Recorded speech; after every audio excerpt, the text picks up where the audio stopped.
nós estamos estudando a carta aos Romanos e queremos, relembrá-los de algo que já vimos até aqui. Nós falamos, inclusive na semana passada, que esta carta está dividida, em pelo menos 5 grandes blocos. Na primeira parte dela, deixa eu voltar um pouquinho. A carta aos Romanos está dividida em 2 partes. A primeira, que vai do capítulo 1 até o capítulo de número 11, ela trata da parte teórica deste evangelho, podemos assim dizer, embora Paulo é sempre muito prático, apesar da sua argumentação longa, ele dá bons exemplos, ele argumenta com o assunto e ele deixa o assunto absolutamente claro. Mas nesta primeira parte nós podemos dizer que Paulo está lançando fundamentos para a nossa vida, mostrando por que precisamos da salvação, como podemos ser salvos e como que é a vida de um salvo. Ele argumenta, especialmente no final desta grande sessão, algo relacionado especialmente com Israel. A segunda parte da carta, a partir do capítulo de número 12 até o fim, até o capítulo 16, Paulo vai tratar de questões práticas que devem ser reflexo daquilo que ele falou nos primeiros 11 capítulos.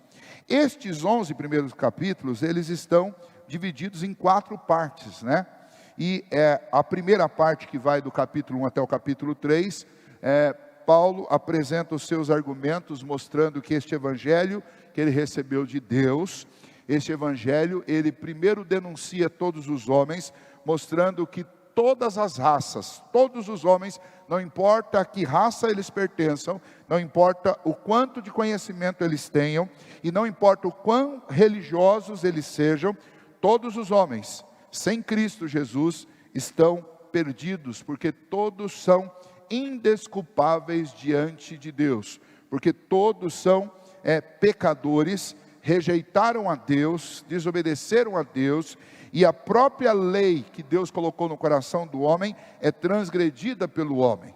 A lei que Deus deu de forma especial à nação de Israel, aquele povo que foi chamado de povo de Deus, esta lei também é descumprida constantemente por esse povo, de tal forma que Paulo mostra no capítulo 2, que aqueles que viveram sem lei serão julgados pela lei do seu próprio coração. O que significa dizer, e Paulo conclui dizendo, e serão condenados, que todos os homens, mesmo aqueles que não tiveram nenhum conhecimento do Antigo Testamento, que viveram em lugares remotos, estes homens, ou que estejam até hoje vivendo em lugares remotos sobre essa terra, que não têm nenhum conhecimento a respeito da lei de Deus, eles serão julgados pelas leis que eles instintivamente criam para si mesmos, e eles serão condenados, porque mesmo que Deus deixe o homem criar as leis que o homem queira criar, e segui-las, o homem vai desobedecê-las, porque a natureza do homem é uma natureza caída e obstinadamente desobediente, e o homem desobedece qualquer lei, seja a lei dada por Deus, ou seja a lei que o homem crie para si mesmo, com base na lei que Deus pôs no coração do homem. O homem é rebelado contra a obediência e contra qualquer forma de autoridade. O homem é, portanto, indesculpável.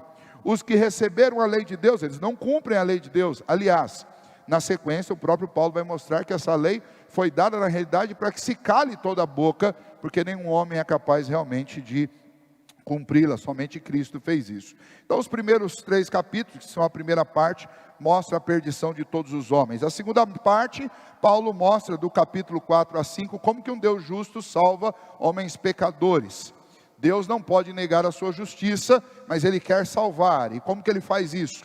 Ele mesmo proveu um pagamento para que o homem seja salvo. Então Ele envia o seu Filho justo, para que o seu Filho substitua o homem no pagamento de sua dívida.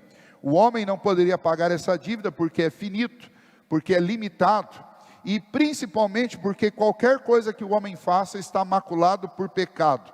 Portanto, nunca o homem pode pagar uma dívida de um Deus eterno, com a sua vida finita, e tampouco pode pagar a dívida diante de um Deus santo, com a sua vida cheia de pecado. O homem só pode pagar essa dívida através de um representante, que seja legitimamente homem, legitimamente um representante seu, e que seja legitimamente também um ente divino que tenha os mesmos atributos de Deus. Portanto, o único que pode nos salvar é o Filho de Deus, é a segunda pessoa da Trindade. E este Filho de Deus, ele se encarnou para que ele pudesse realizar um sacrifício em nosso lugar. Portanto, ele vem nos substituir para fazer esse pagamento completo e definitivo das nossas dívidas. E sobre nós, como ele toma o nosso lugar, ele leva sobre si os nossos pecados e lança sobre nós a sua justiça e o resultado do seu penoso trabalho, como Isaías havia profetizado. E é assim que Deus salva, é assim que um Deus justo salva pecadores. Esta salvação, o homem a recebe, se apropria dela, também através de uma obra divina, porque é Deus que implanta isso no coração do homem, quando Deus doa ao coração do homem fé, para que, tendo fé em Deus, o homem creia em Cristo Jesus, e pela fé então ele é salvo. E Paulo, no capítulo 5, ele vai usar exemplos do Antigo Testamento, para mostrar que esta salvação sempre foi a mesma, lá na velha dispensação, como na nova dispensação, a salvação sempre foi pela fé, e a fé no Messias prometido de Deus, naquele que viria e esmagaria a cabeça da serpente. Foi assim que Abraão creu que Deus proveria um cordeiro, tanto naquela circunstância específica, onde Deus pediu a vida de seu único filho em sacrifício. Abraão naquela circunstância, recebeu de Deus fé suficiente para crer que Deus haveria de prover um cordeiro, e ali de forma tipológica está representada exatamente a fé que salva, é a fé num Deus que provê um Redentor, que provê um Messias, que provê um Cordeiro que tira o pecado do mundo, um Cordeiro que nos substitui num sacrifício que precisa ser feito para o pagamento dos pecados, porque a palavra de Deus diz que sem derramamento de sangue não há perdão de pecados. E então Paulo usa esses exemplos do patriarca Abraão, exatamente para mostrar que Abraão, antes de receber a circuncisão, que é um sinal visível de algo que estava no coração dele, foi justificado pela fé que ele depositou em Deus e nas suas promessas, mostrando com isso que a verdadeira circuncisão, o verdadeiro sinal da aliança, não é esse sinal que está externamente praticado pelos judeus, por exemplo, através da circuncisão, porque a verdadeira fé, a verdadeira circuncisão, ela está no coração daqueles que têm a mesma fé que Abraão teve.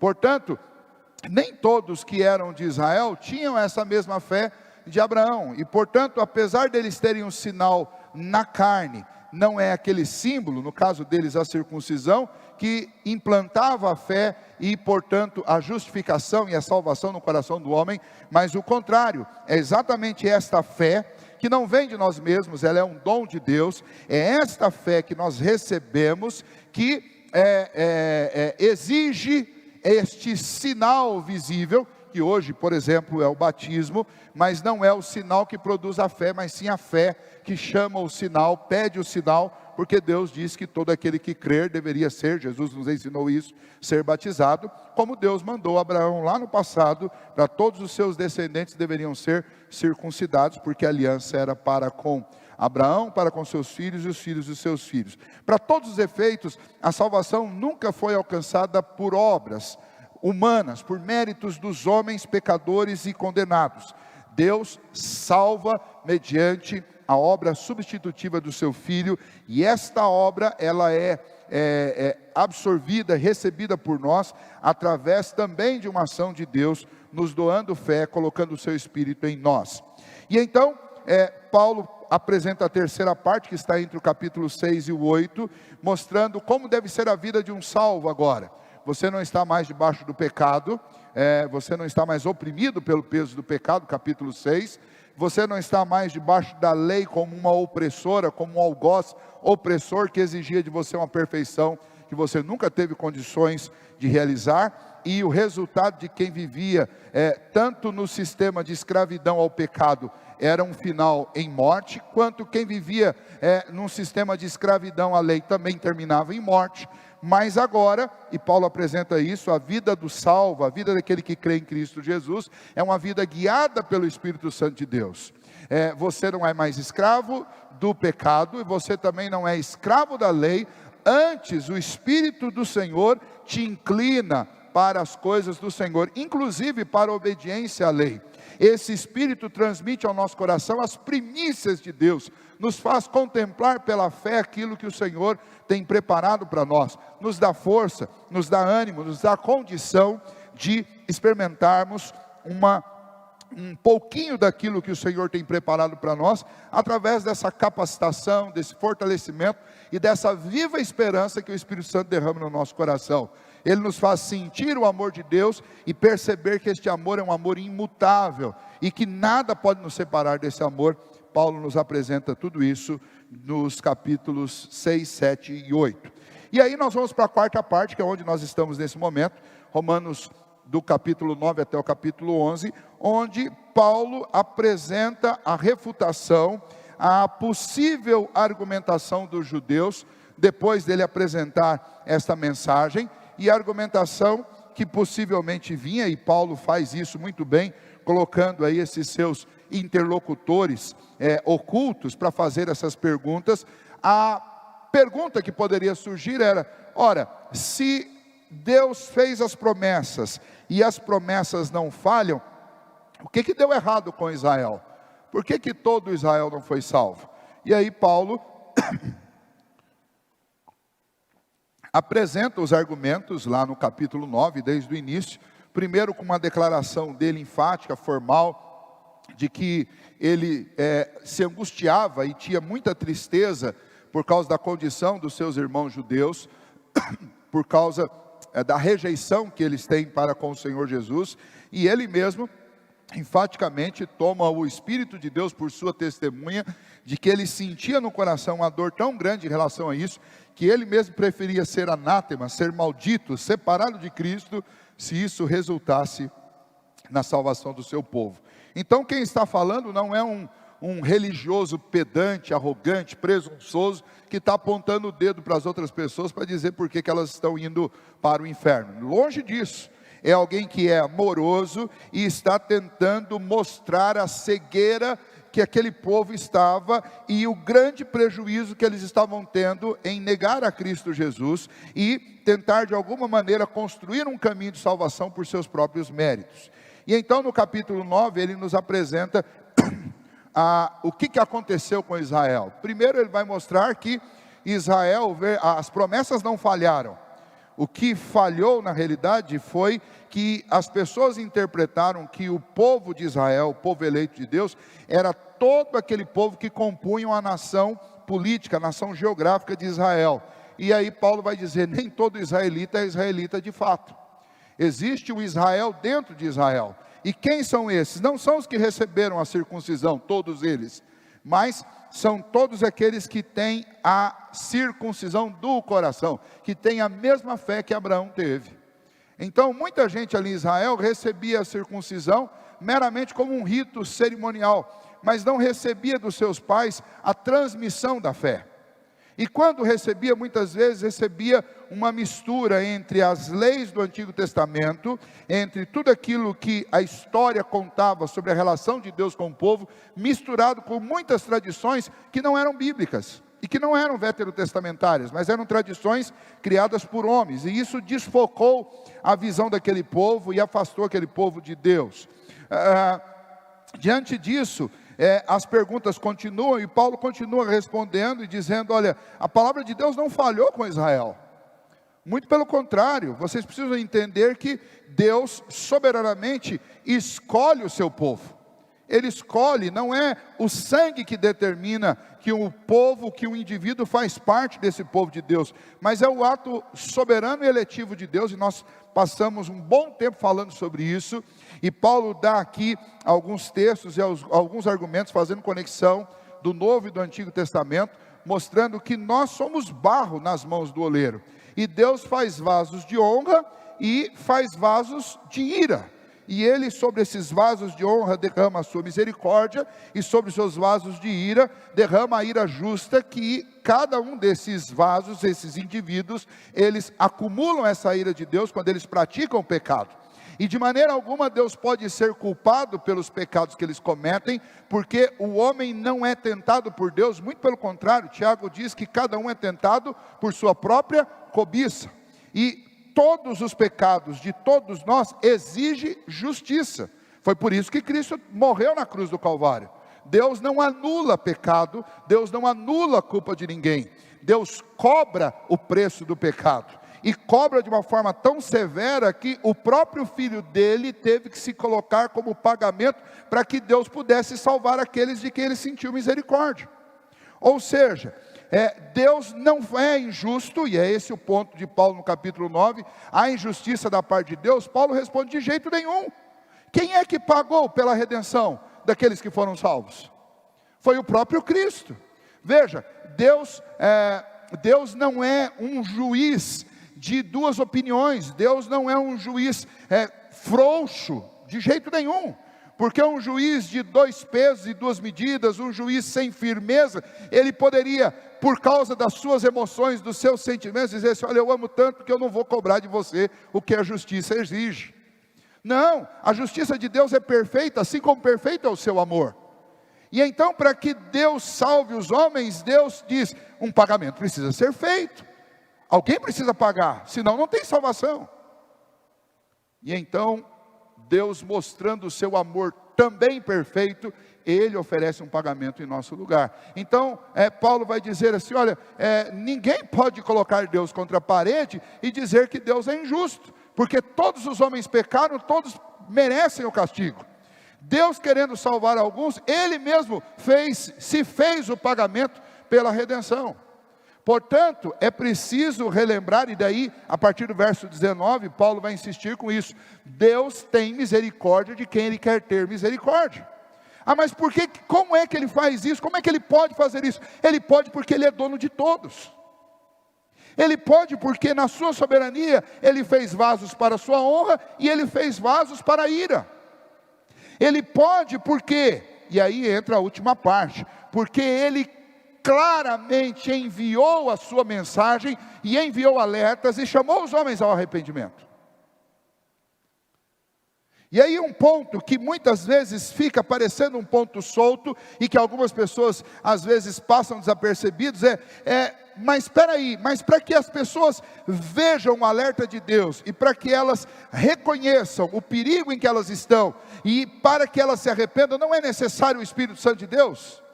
Claro que é, porque o homem está morto nos seus delitos e pecados, porque o homem está cego, e o homem só consegue perceber que ele de fato é um pecador, quando o Espírito Santo ilumina o seu coração. Portanto, significa que a obra da redenção, ela é perfeitamente realizada e completamente realizada por Deus, o Pai, o Filho e o Espírito Santo. Não tem participação do homem. Ao mesmo tempo que isso nos humilha profundamente, porque mostra que a obra da redenção e a obra da salvação de Deus, ela é fruto exclusivamente da soberania de Deus para nos salvar. Nesse aspecto, a soberania de Deus e a responsabilidade humana inseparavelmente caminham juntas, mas de tal maneira que a nossa responsabilidade só serve para nos lançar na condenação, no inferno. E a única coisa que nos livra, a única força que nos livra do inferno é a soberania divina intervindo na nossa vida. Porque pelos nossos próprios méritos, ou pelos nossos próprios meios, nós só conseguimos buscar para nós peso de condenação. E óbvio que eu estou falando de alguém que ainda não é crente. Muito bem, diante de expor tudo isso daí, Paulo conclui nos versos de 30 a 33 do capítulo 9, que Israel conscientemente rejeitou a Cristo. E como é que Israel fez isso? Como é que Israel rejeitou a Cristo? Por quê? Porque Israel buscava uma justiça através da lei, através dos seus próprios méritos, dos seus trôpegos recursos, através das suas tentativas inócuas de serem perfeitos aos olhos de Deus, através da prática de leis humanas. E aí Paulo diz, aquilo que Israel buscava através dessa lei, Israel não atingiu. E os gentios que não buscavam isso, pela fé eles receberam. E Israel tropeçou na fé salvadora. Israel tropeçou no caminho de graça. Em outras palavras, o caminho que Deus abriu para a salvação, que é o próprio Senhor Jesus, a salvação mediante a fé em Cristo Jesus, essa salvação graciosa, ela se tornou um tropeço para Israel. Por quê? Porque Israel não creu que ela poderia ser salva de graça. A meritocracia e esse orgulho e essa presunção humana fez com que Israel olhasse para a salvação e ao invés de enxergar uma porta, ela enxergou um tropeço. E aí nós vimos na semana passada, continuando essa explicação que Paulo vai dar, ele mostra como é que os judeus rejeitaram a Jesus. E nós vamos concluir isso hoje. Aliás, nós vamos, mais um trecho, vamos concluir isso na semana que vem, quando virmos de 12 a 15. Mas vejam bem, pensando, como é que Israel rejeitou a Jesus? Primeiro, Israel rejeitou a Jesus por sua própria causa. Ele é responsável, Israel é responsável. No zelo deles, eles se perderam. E Paulo diz isso, nós vimos isso no verso 2 do capítulo 10, porque eles dão testemunho de que eles têm zelo por Deus, porém não com entendimento. Ou seja, eles eram extremamente zelosos em cumprir a lei, mas do jeito que eles entenderam, e eles entenderam a lei do jeito errado. E aí Paulo mostra isso no verso 3, dizendo, porquanto desconhecendo a justiça de Deus, e procurando estabelecer a sua própria justiça de Deus, é o Messias, é aquilo para onde a lei apontava. Desconhecendo a justiça de Deus, eles procuraram a sua própria, e não se sujeitaram à justiça que vem de Deus. Ou seja, eles não lançaram os seus olhos na expectativa do Redentor. Antes, eles tomaram um caminho para a sua salvação. Que caminho é? Olha, Moisés não falou que nós vamos, se nós observarmos a lei, pela lei nós viveremos? Então beleza, esse é o nosso caminho. Eles não entenderam o que Moisés estava dizendo. E aí no verso 4, Paulo diz, porque o fim da lei é Cristo para a justiça de todo aquele que crê. E nós encerramos falando sobre isso semana passada, mostrando que a finalidade da lei era Cristo Jesus, é Cristo Jesus. Ou seja, toda a lei foi dada para que a boca do homem se cale, mostrando o quão imperfeitos e o quão longe de conseguir satisfazer os critérios de Deus nós estamos. Ao mesmo tempo que essa lei mostrava o único que era capaz disso, aquele que viesse e cumprisse toda essa lei, esse é o Messias.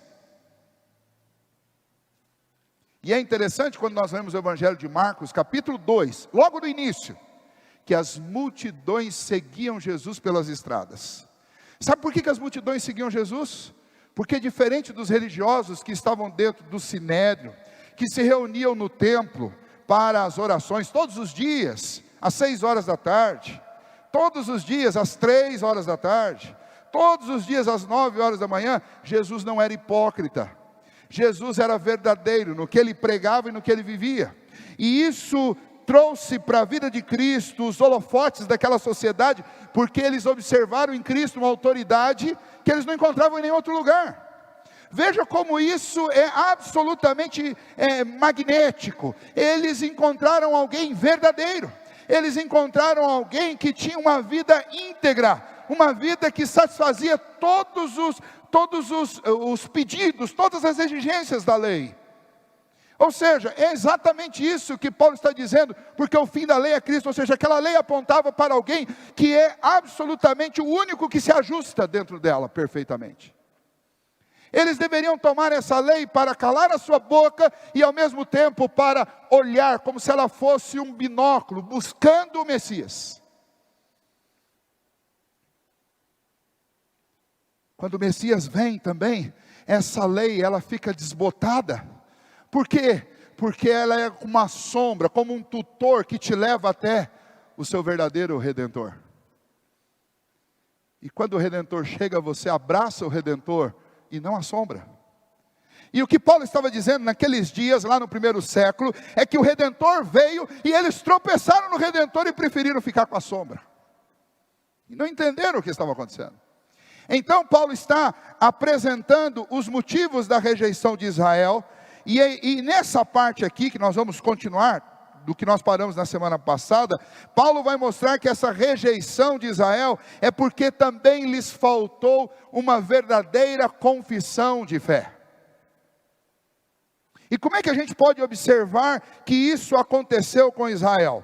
Bom, se do verso 1 a 4, Paulo apresenta essa rejeição que eles fizeram porque eles entenderam errado, eles tinham zelo, mas um zelo sem entendimento que os levou a buscar a justiça pela lei e não a justiça de Deus, a verdadeira justiça de Deus, que é Cristo Jesus. Agora Paulo continua dizendo, os judeus desconheceram a justiça de Deus, e isso não foi por uma ação em que eles foram impelidos para isso.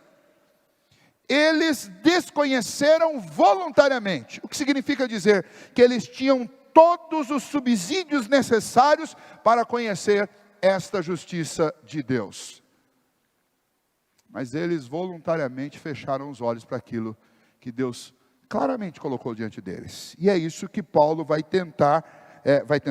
fazer, e nós vamos tentar aqui compreender. É isso que Paulo faz do verso 5 até o verso 11. Ele vai citar 2 textos para nos mostrar que os judeus, eles tinham condição de entender isso.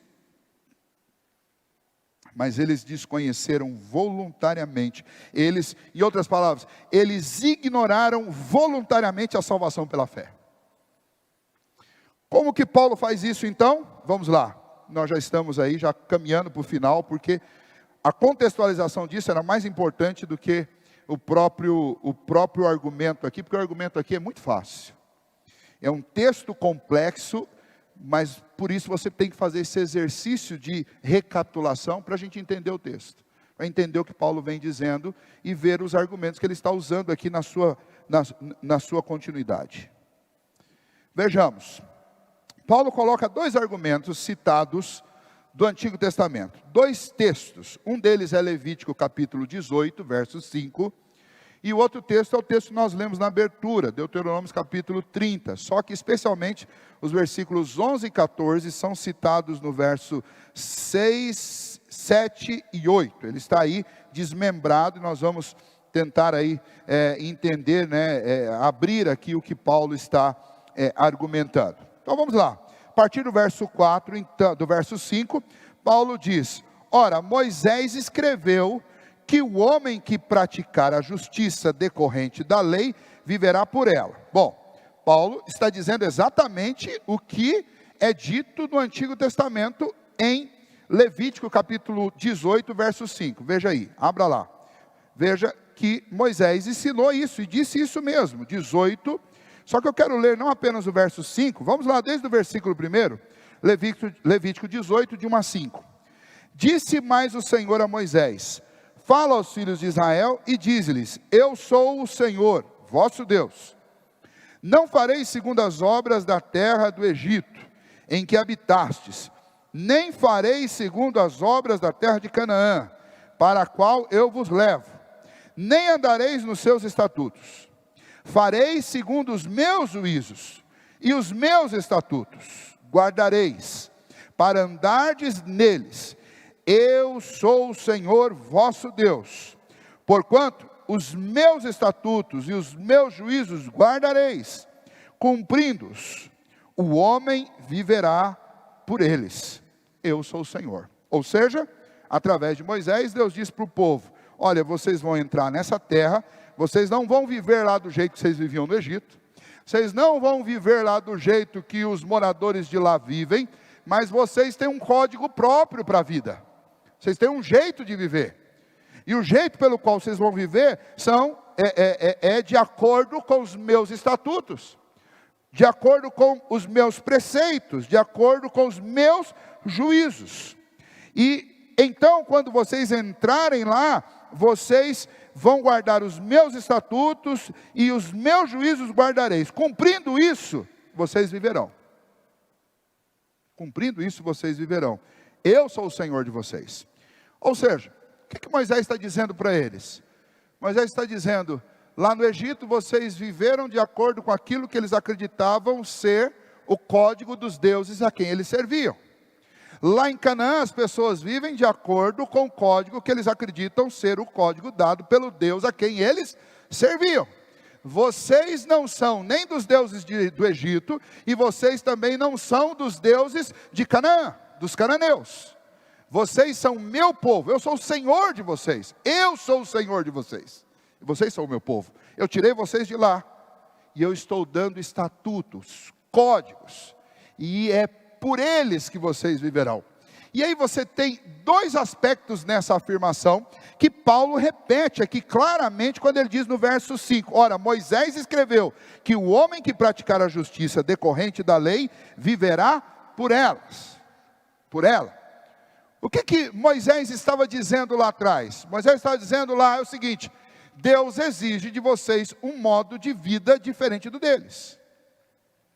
E é através deste modo que Deus exige, dos seus estatutos e de leis, que vocês viverão. Veja, condensado nessa frase, você tem duas informações importantes. Primeiro, vocês têm um código a cumprir.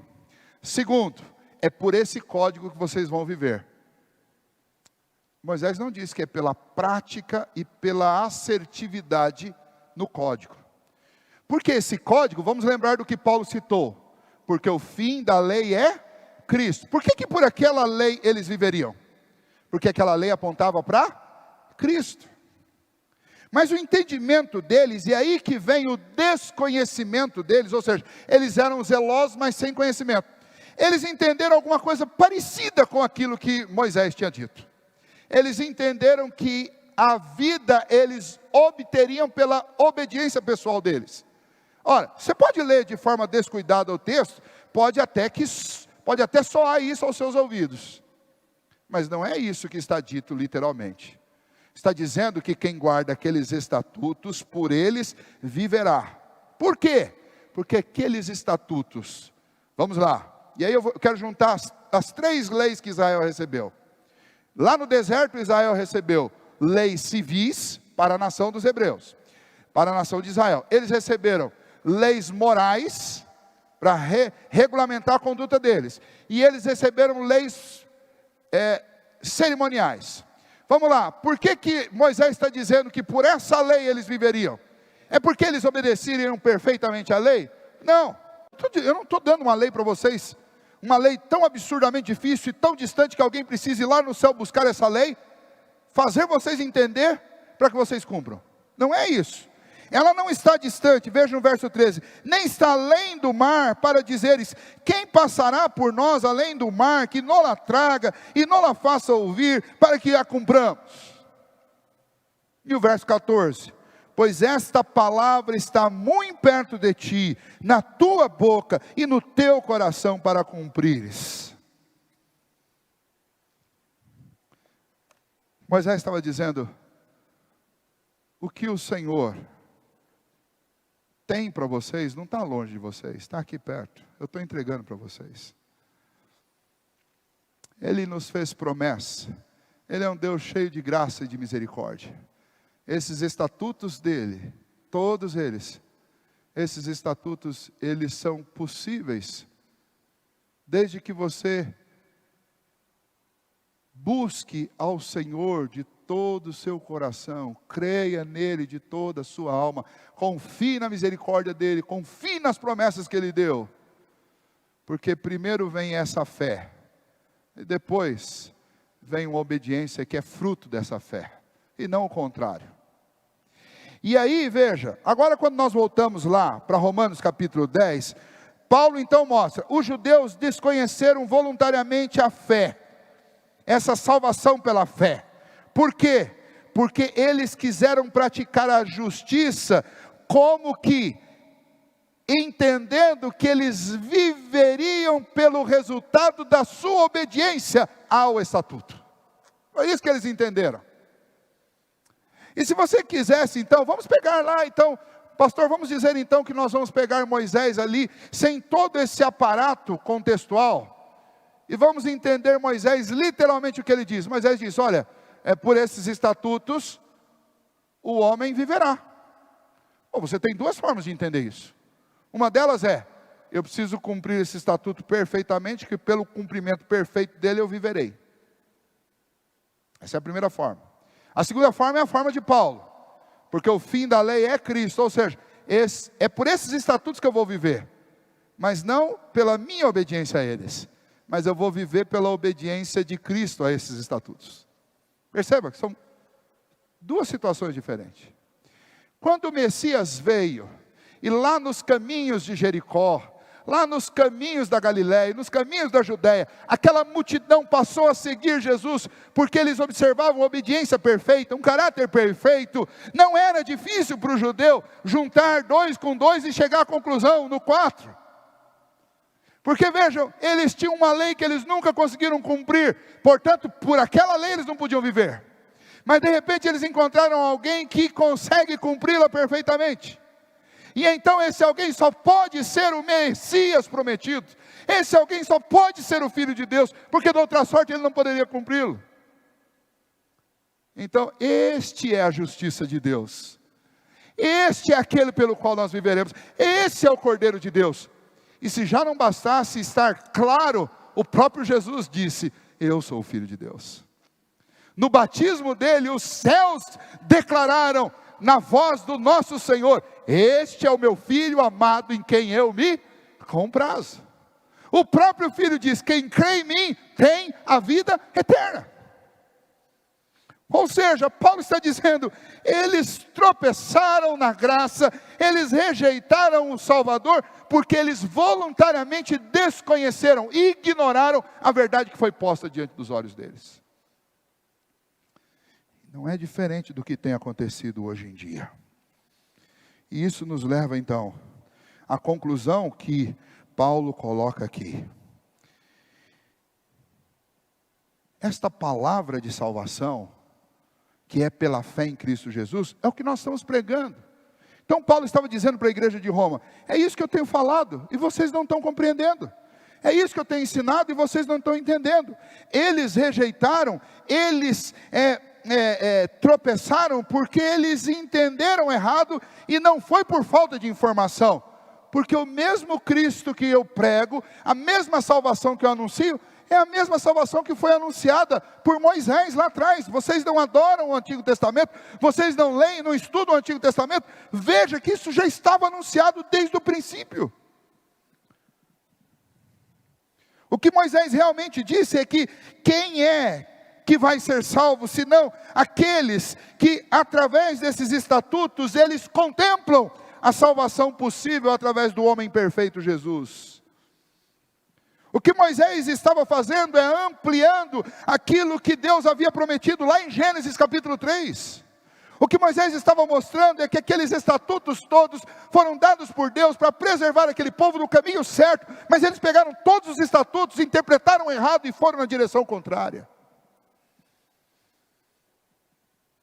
A salvação nunca esteve no esforço do homem de buscar uma revelação especial, mas a salvação sempre esteve na graça de Deus de enviar aquilo que estava longe, que é o seu Filho, para o meio do povo. E aí alguém nesse meio poderia dizer assim: tudo bem, Paulo, então o que eu devo fazer para ser salvo? E aí o verso 9 Paulo diz: se com a tua boca confessares Jesus como Senhor, e em teu coração creres que Deus o ressuscitou dentre os mortos, serás salvo.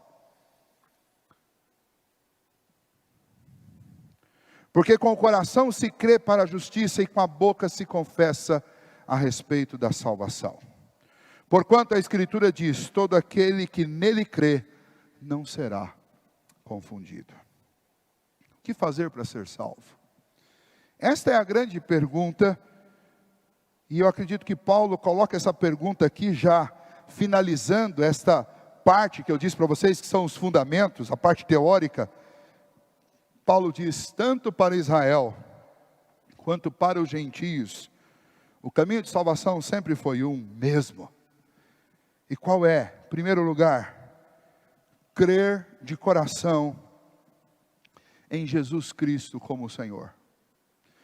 No Antigo Testamento eles tinham que crer de coração que Deus os enviaria um Messias, um Salvador, um Cordeiro, que de fato tiraria de uma vez por todas o pecado, que eles não conseguiam fugir. E a mensagem que Paulo prega agora é que este Cordeiro veio, o nome dele é Jesus.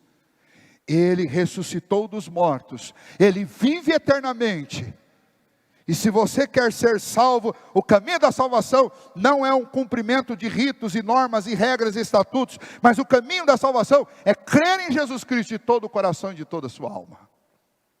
É o que ele diz, veja aí no verso 10, porque com o coração se crê para a justiça e com a boca se confessa a respeito da salvação. Quando ele diz, porque com o coração se crê para a justiça, ele está dizendo o seguinte: a justiça que eu preciso para ser salvo, ela não vem das minhas obras. A justiça que eu preciso para ser salvo, ela só pode ser alcançada pela fé. Eu tenho que crer com o meu coração. É isso que ele está dizendo, com o coração se crê para a justiça. Não são as nossas obras, nunca foram. Se você ler lá no capítulo 30, até essas pessoas que contribuíram com a Bíblia, colocando esses subtítulos aí em negrito em cima dos textos, até elas acertaram, porque elas colocaram lá a promessa da misericórdia, sobre Deuteronômio capítulo 30. Ou seja, Moisés não pregou meritocracia, Moisés não pregou salvação por obras. Moisés falou: olha, quando vocês entrarem naquela terra, creiam no Senhor de todo o coração. Deus vai colocar no coração de vocês a circuncisão dele. Creiam e confiem nele de toda a alma de vocês. Ele vai os fazer andar nos seus estatutos. E Paulo agora diz: creia no Senhor Jesus. Ele diz: aquele que em teu coração creres que Deus ressuscitou a Jesus dentre os mortos, você será salvo.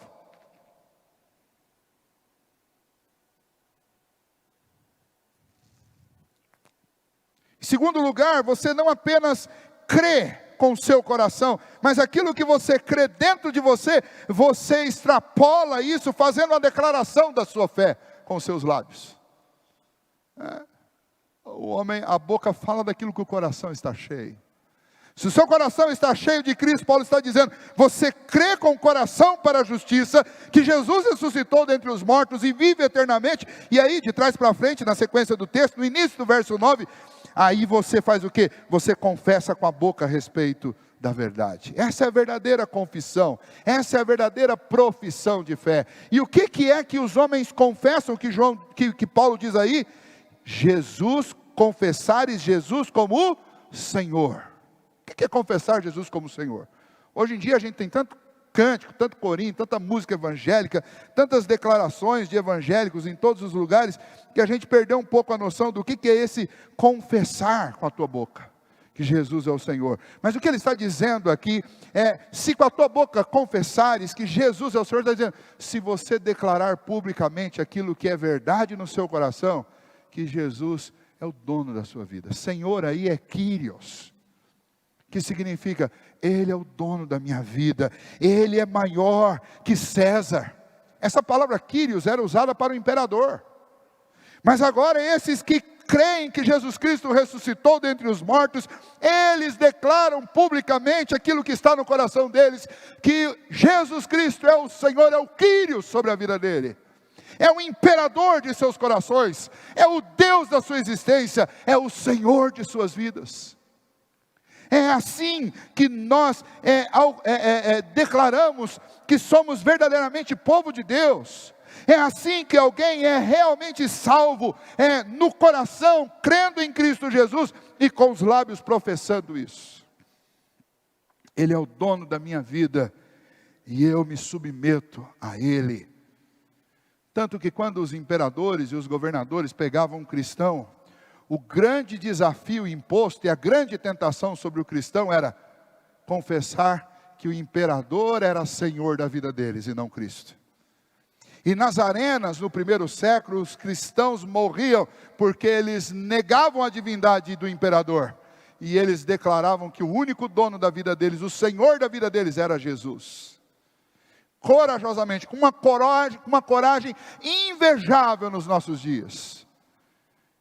Nós estamos vivendo dias difíceis, em que pessoas que deveriam ser as mais corajosas dentre os homens, porque sabe que tem uma pátria celestial, estão se dobrando diante de homens imundos, que mentem, enganam e querem dominar a nossa vida, querem, entre outras coisas, nos roubar até a nossa própria liberdade. Nós estamos vivendo uma época de cristãos com pouquíssima coragem, mas não é o ponto aqui. Voltemos a Israel. Israel precisava de uma grandiosa salvação. E para alcançar essa salvação, eles não precisavam cumprir todos aqueles estatutos, que eles sabiam que eles nunca seriam capazes de perfeitamente obedecer. Eles precisavam tão somente, de todo o coração, crer que Jesus Cristo ressuscitou e que Ele é Senhor, que Ele vive eternamente. E fazer a pública profissão de fé. Uma vez alguém perguntou, pastor, por que na igreja presbiteriana tem esse momento, junto com o batismo, de pública profissão de fé? Porque é isso. É com a boca confessar o que aconteceu no seu coração. Porque o batismo não salva ninguém. O batismo é um sinal visível de algo que aconteceu dentro de você. Por isso a profissão de fé precede o batismo. Bom, o que nós podemos então concluir? Israel rejeitou e tropeçou porque eles entenderam errado. E eles pegaram o caminho das obras ao invés de pegar o caminho da fé. Hoje, essa situação tão triste que Paulo retrata a nação de Israel, serve como um grande alerta para nós. Porque não existem dois meios de salvação, como muita igreja ensina por aí, como muitos crentes equivocadamente entendem por aí. Ah, lá no passado as pessoas eram salvas pelas obras. Não, nunca ninguém foi salvo por obras. A salvação, tanto no Antigo Testamento quanto no Novo Testamento, é por meio do Messias Salvador. Que para eles no Antigo Testamento era uma profecia, uma esperança de algo futuro. Para nós aqui é uma convicção, porque nós temos o relato histórico, neotestamentário, da vida do Senhor Jesus. E a nossa expectativa é com o retorno de Cristo. Mas somos salvos de um mesmo modo. Existe uma unidade entre a soteriologia do Antigo Testamento e do Novo Testamento. O meio de salvação sempre foi o mesmo. O que nós aprendemos aqui é que o homem sempre foi justificado mediante a fé. Então essa conversinha fiada que está aí em muita igreja, para satisfazer os desejos humanistas do coração do homem, de se sentir maior, de se sentir talvez até maior do que o próprio Deus, de se sentir o centro do universo, o antropocentrismo, o humanismo latente na raça humana, ele fez com que muitas igrejas, hoje em dia, pregassem um evangelho mais ou menos assim: olha, faça a sua parte, porque Jesus já fez a dele. A obra da salvação não tem participação nossa. Olha, abra aí o seu coração, porque Jesus está batendo. Olha, se o Espírito Santo não abrir o seu coração, para Jesus Cristo, não é você que vai abrir. Esta é uma obra de Cristo. Esta é uma obra do Espírito. E esta é uma obra do Pai. Os homens não participam dela. Pastor, mas agora que eu creio em Jesus de todo o meu coração, de toda a minha alma, eu já confessei Jesus com os meus lábios, eu já declarei que Ele é Senhor da minha vida, o que eu faço? Eu rasgo o Antigo Testamento? Não, de jeito nenhum. Quando o nosso coração está rendido a alguém, a gente não faz outra coisa nessa vida, senão agradar a quem a gente ama. E para agradar eu pego o manual de como agradar. E aí você tem toda a lei de Deus, que lá atrás apontava para o Messias, e agora o Messias me salvou. E essa lei, ela me aproxima dele. E ele com o seu Espírito me capacita a obedecê-lo. Essa lei me ajuda no trato com as outras pessoas. Essa lei me ajuda a conhecer mais o caráter de Deus. Essa lei é uma bênção, porque o Senhor me faz andar nos seus estatutos. Essa é a perfeita lei de Deus. Ela é uma bênção para a minha vida. Ela me foi dada para me aproximar de Cristo. E ela continua funcionando assim. Ela me foi dada para me aproximar de Deus. Mas não para me salvar. Mas ela sempre apontou para quem poderia salvar a minha vida. Para aquele que me salvou. Que grandiosa salvação, então, essa que o nosso Deus fez. Você não pode perder esta grande salvação por causa do orgulho do coração, por causa da meritocracia. Aprenda uma coisa, e eu quero encerrar com isso. Põe seu orgulho de lado. Põe seu orgulho de lado. E acredite que coisas valiosas realmente podem ser ganhadas. Porque a gente tem a mania de achar que quando é presente, é porque não vale muito. Porque infelizmente nós somos uma sociedade que, na hora de dar presentes, a gente não se preocupa muito em dar o presente mais caro.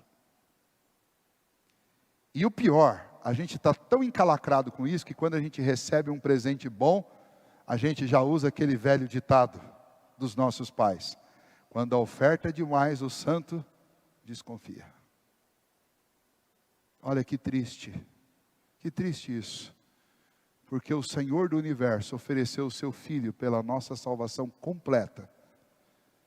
E ao invés de recebê-lo, a gente fica com medo de não ser suficiente.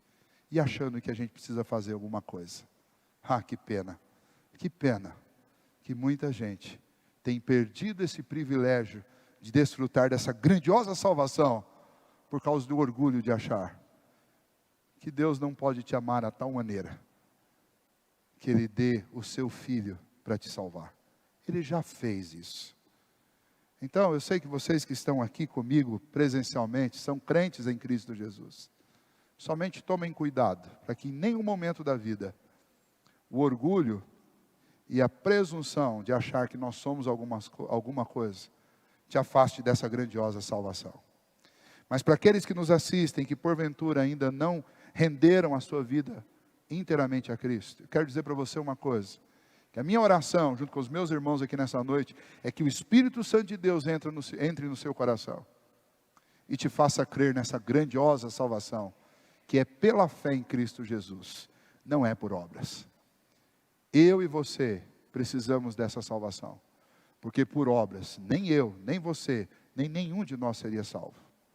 É por isso que Paulo sente tanta dor por Israel, porque Israel teve a oportunidade de saber disso antes que qualquer um de nós, antes que Paulo.